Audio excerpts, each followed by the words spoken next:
তারা যুক্তি খনন করবে।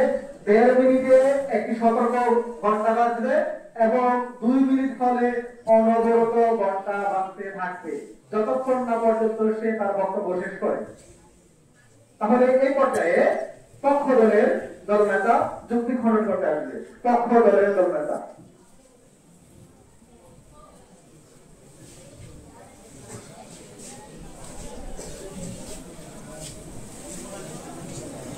সম্মানিত সভাপতি, বিচারক মণ্ডলী ও শ্রোতা মণ্ডলী, সবাইকে আমার শুভেচ্ছা ও সালাম। আসসালামু আলাইকুম। আজকের বিতর্ক বিষয় জলবায়ু পরিবর্তনের জন্য দায়ী উন্নত রাষ্ট্র কিন্তু ভুক্তভোগী উন্নয়নশীল রাষ্ট্র। আমি আর পক্ষে অবস্থান করছি এবং এই বড় প্রসঙ্গ মুখে তুলে ধরবো আপনাদের সামনে। 1850 সাল থেকে আজ পর্যন্ত যত গ্রিন হাউস গ্যাস নির্গত হয়েছে তার প্রায় 75% এসেছে মাত্র 20টি উন্নত রাষ্ট্র থেকে। উন্নয়নশীল দেশগুলো দেয় মাত্র 7 থেকে 8%, কিন্তু তারা সবচেয়ে বেশি ক্ষতিগ্রস্ত। বিপক্ষ দলের কাছে আমার প্রশ্ন এই বর্তমানের পেছনে কিভাবে কাঠামোগত শোষণ কাজ করেছে, পেছনে মূল ও ঐতিহাসিক দায় একমাত্র উন্নত রাষ্ট্রগুলো। আমরা তাই নই, কিন্তু সাক্ষী পাচ্ছি আমরা। এই অবিচারের বিরুদ্ধে আমাদের সোচ্চার হওয়া উচিত।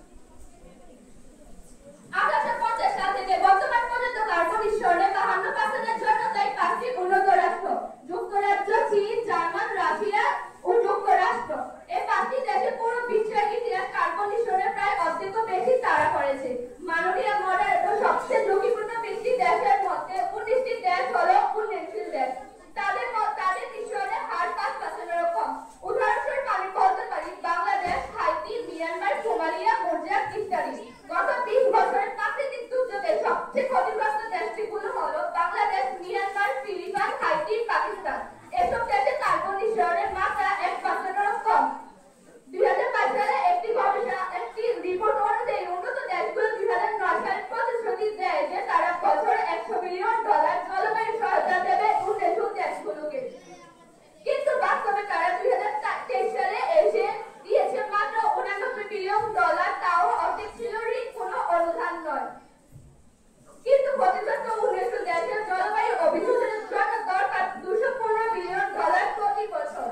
মাননীয় মডারেটর, এই সকল তথ্য জানার পরেও যদি আমার বিপক্ষ দলের বক্তারা বলে উন্নয়নশীল দেশও এর জলবায়ু পরিবর্তনের জন্য দায়ী, তাহলে বিষয়টি খুবই হাস্যকর হয়ে উঠবে। আমি আরো কিছু যুক্তি আপনাদের সামনে তুলে ধরেছি। 1990 থেকে 2015 সাল পর্যন্ত বিশ্বের সবচেয়ে ধনী 10% মানুষ উন্নত দেশ থেকে কার্বন নিঃসরণ করেছে 52%, কিন্তু 50% মানুষ কার্বন নিঃসরণ করেছে মাত্র 5% মানুষ, এবং সেই 50% মানুষের হলো উন্নয়নশীল দেশের। মাননীয় মডারেটর, আমরা যদি লক্ষ্য করি তাহলে দেখি জলবায়ু পরিবর্তনের জন্য ক্ষতিগ্রস্ত মধ্যে 99% শিশু উন্নয়নশীল দেশে। এই শিশুদের কার কে নিবে? অবশ্যই উন্নত দেশগুলোকে নিতে হবে, কিন্তু তারা কোনো সাহায্য সহযোগিতা করছে না। আমার বিপক্ষ দলের কাছে আমার প্রশ্ন রইল, আপনারা কি এমন কোন দেশের কথা বলতে পারবেন যে দেশ উন্নয়নশীল দেশের পাশে এসে দাঁড়িয়েছে? আমার মনে হয় না আপনারা কোনো দেশের কথা বলতে পারবেন, কারণ এখানে যারা কোনো সাহায্যই করেনি তাদের নাম বলা তো বিলাসিতা। তাদের কোনো উন্নত দেশগুলো আরো অনেক কাজের কথা আমি আপনাদের সামনে উপস্থাপন করেছি। আমি মনে করি ধনী দেশগুলোর সামনে দরজা খোলার বদলে তারা সাহায্যের দরজা বন্ধ করে দিচ্ছে। যেখানে শরণার্থীদের, উন্নত দেশগুলো শরণার্থীদের জায়গা দিচ্ছে না, বরং তারা সীমাবদ্ধ করে দিচ্ছে। এটা দ্বারা এটাই প্রমাণিত যে একদিকে দূষণ করে, অন্যদিকে ভুক্তভোগী তারাও। কি নীতির বহিঃপ্রকাশ তাদের? মাননীয় মডারেটর, এই উন্নত দেশগুলো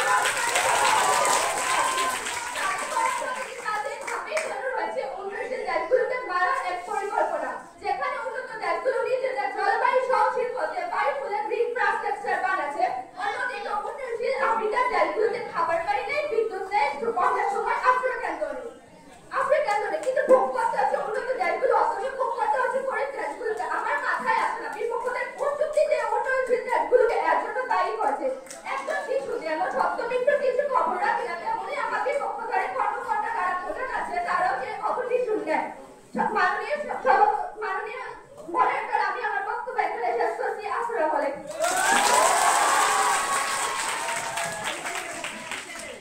ধন্যবাদ যুক্তি খনন করার জন্য পক্ষ দলের নেতাকে। এই পর্যায়ে বিপক্ষ দলের জন্য যুক্তি খনন করবে, অবশ্যই সময়ের দিকে লক্ষ্য রাখবে, অবশ্যই সময়ের দিকে লক্ষ্য রাখবে। বিপক্ষ দলের জন্য যুক্তি খনন করবে।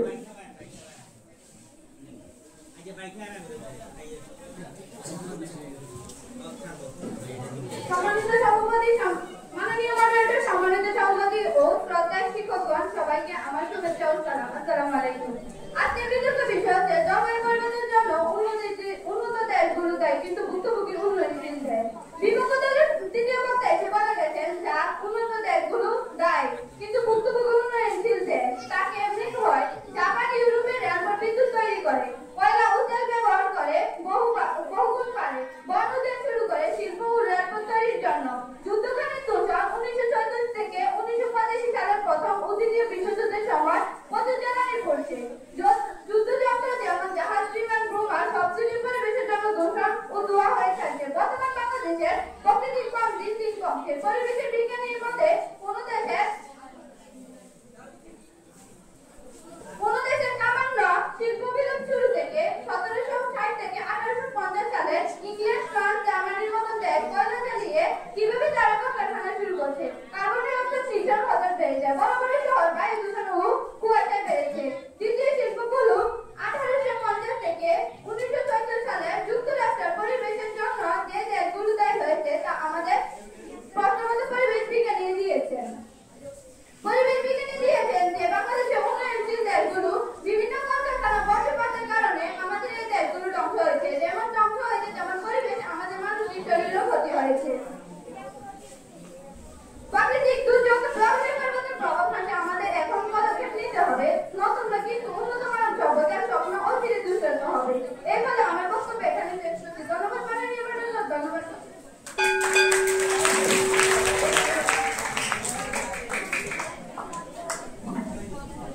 ধন্যবাদ সুন্দর যুক্তি উপস্থাপন করার জন্য। এ পর্যায়ে সার্বিক দিক নির্দেশনা এবং এই বিতর্ক প্রতিযোগিতা সম্পর্কে আমাদের শ্রদ্ধেয় প্রধান শিক্ষক এবং আজকের অনুষ্ঠানের মডারেটর বক্তব্য রাখবেন।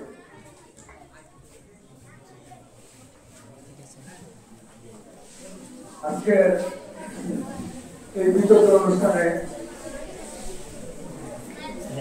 পক্ষ এবং বিপক্ষ দল খুব সুন্দরভাবে তাদের যুক্তি উপস্থাপন করেছে, যুক্তি খণ্ডন করেছে।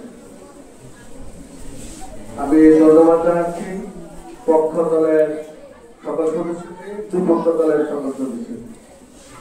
আরো ধন্যবাদ জানাচ্ছি আমাদের আজকের অনুষ্ঠানের যারা দর্শক হিসেবে সামনে উপস্থিত, সবার জন্য একটা দৌড়ি কর্তা।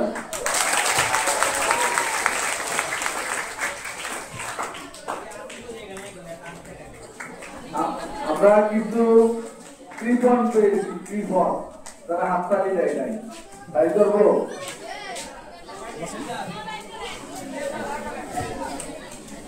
আমরা আজকে যেহেতু আমাদের সারা বাংলাদেশ এই অনুষ্ঠানটা, আমাদের আজকে উচ্চ বিদ্যালয়ের বিতর্ক দল খুব সুন্দরভাবে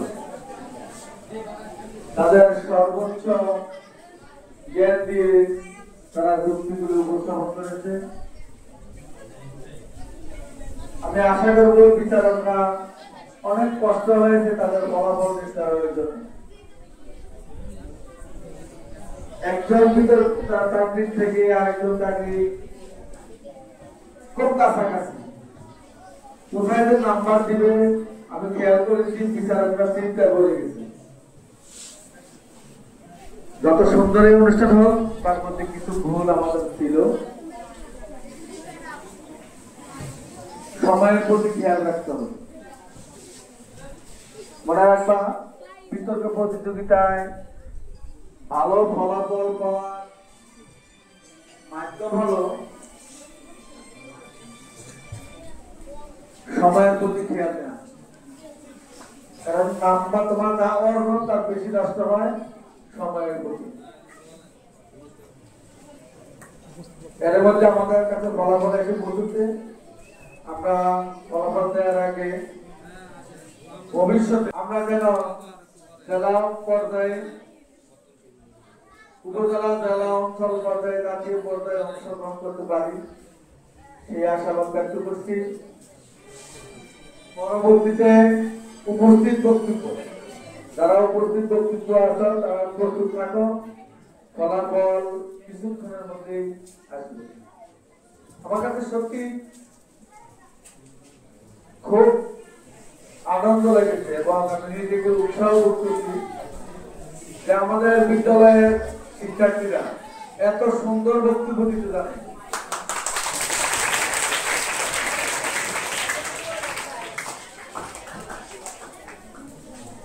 আমি আশা করি আমাদের এই বিদ্যালয় জাতীয় পর্যায়ে পর্যন্ত যাওয়ার চেষ্টা করব ইনশাআল্লাহ।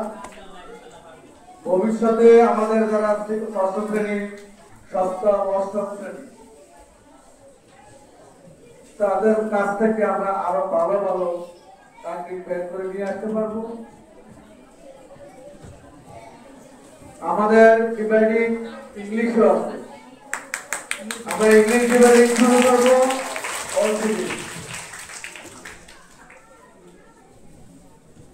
এই বিদ্যালয়ের সুনাম দিন দিন বৃদ্ধি করার জন্য শিক্ষকদের যেমন অগ্রণী ভূমিকা আছে, তেমনি অভিভাবকদের ভূমিকা তার সেই কোনো অংশে কম নয়। সবচেয়ে যার ভূমিকা বেশি তা হলো শিক্ষার্থী। শিক্ষার্থীরা যদি মনোযোগ দিয়ে ক্লাসগুলো শুনে, ক্লাসগুলো করে, নিয়মিত ক্লাসে উপস্থিত থাকে, তাহলে অবশ্যই ভালো ভালো শিক্ষার্থী আমাদের এখান থেকে বের হয়ে আসবে। একটা কথা মনে রাখলাম, কোনদিন কেউ মায়ের গর্ভ থেকে শিখে আসে না। তুমি ক্লাস 6 এ অঙ্ক পারো না, তো কি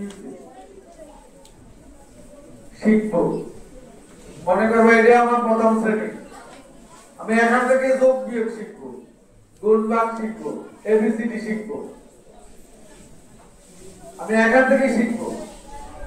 যতক্ষণ আমি না পারবো ততক্ষণ মতো শিখতে থাকবো।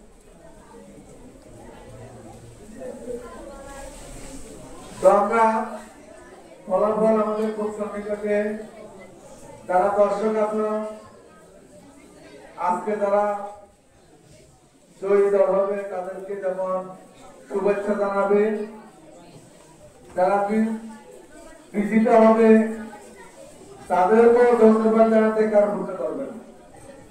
তার মধ্যে আছে শ্রেষ্ঠ বক্তা। আজকে পক্ষ বিভক্ত দলের মধ্যে শ্রেষ্ঠ বক্তা হবে একদম।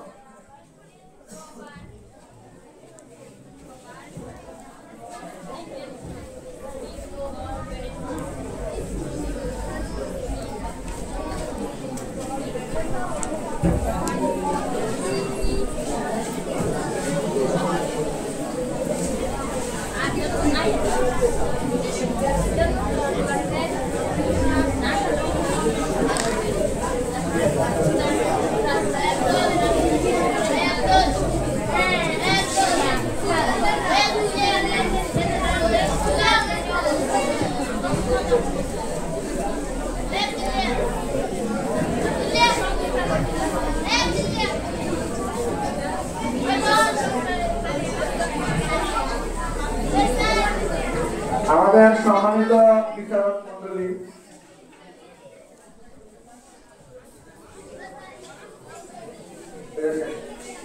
বিচারক মন্ডলীর দায়িত্বে ছিল মোহাম্মদ জাহাঙ্গীর আলম, সহকারী শিক্ষক হিসাব বিজ্ঞান, মাওলানা মোহাম্মদ আলী আক্তার, সহকারী শিক্ষক ইসলাম নৈতিক শিক্ষা, জনাব অমৃত চন্দ্র পাল, সহকারী শিক্ষক কৃষি শিক্ষা। বিচারকদের দেওয়ার নাম্বারের উপরে কারো হাত দেওয়ার সুযোগ নেই। বিচারকরা যেভাবে বিচার করবেন তাই আমাদেরকে মেনে নিতে হবে। যারা পক্ষ দলের নেতা আছো, পক্ষ দলের সদস্য আছো, দলের সদস্য আছো, হার্টবিট যদি পারে তাও কিছু করার নাই, হার্টবিট আছে, আছে না? আমরা সবাই একটু এই হাদিসের গান একটু গাই কেমন? আর যদি চিরদিন থাকবে তবুও এগিয়ে যেতে হবে, বাধা বিঘ্ন না পেরিয়ে বড় হয়েছি কে তবে।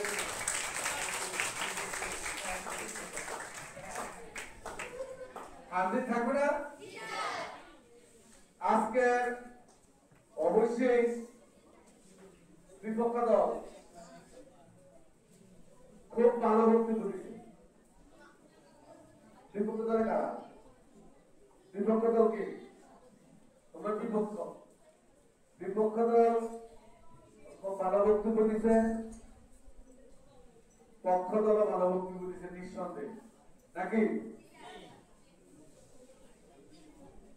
বিচারকরা বিচার করতে গিয়ে কোন দলকে তো চ্যাম্পিয়ন করতে পারে না, সম্ভব না, খুব কাছাকাছি নাম্বার। আজকে বিপক্ষ দলের মোট নাম্বার হলো 67 100 নাম্বারের মধ্যে 67 নাম্বার। পক্ষ দলের নাম্বার হলো 6 কত হতে পারে? কিভাবে বুঝলা? 69।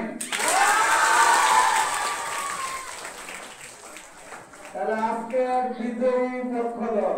পক্ষ দলের জন্য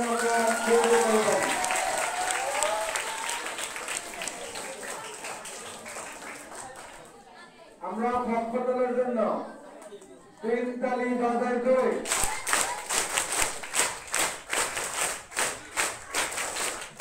বিপক্ষ দলের জন্য 3 তালি বাজাই করি।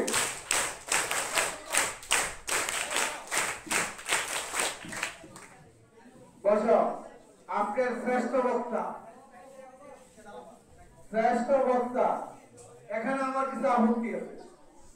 আমার একটু আপত্তি আছে, যদি আমি আগে বলছি বিচারকদের কলম ধরার সাহস আমার নাই। আমার 4টি আপত্তি।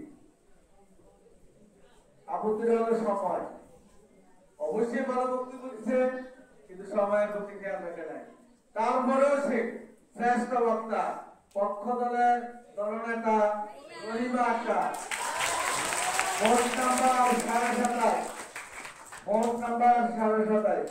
তার কাছাকাছি বিপক্ষ দলের দলনেতা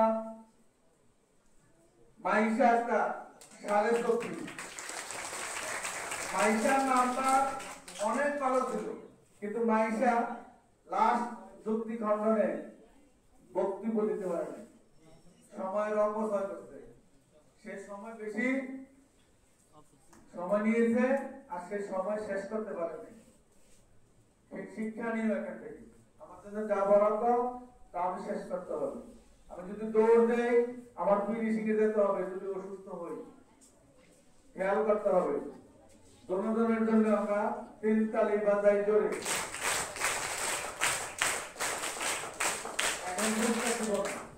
পুরস্কার তো প্রধানমন্ত্রী আসতে। ওকে, সকলকে ধন্যবাদ। এখন আমাদের শুরু হবে উপস্থিত বক্তব্য। বিচারকরা আসনে যান। আপনারা 2 জন এখন বিচারক, আর 3 জন দরকার নেই।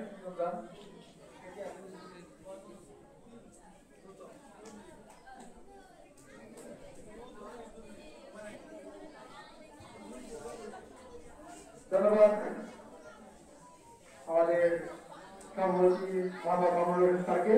জলবায়ু পরিবর্তন পরিচালনা বিষয়ক এবং উপস্থিত বক্তৃতা এই পর্যায়ে আমরা উপস্থিত বক্তব্য শুরু করতে যাচ্ছি। আমাদের অত্র বিদ্যালয়ের শিক্ষা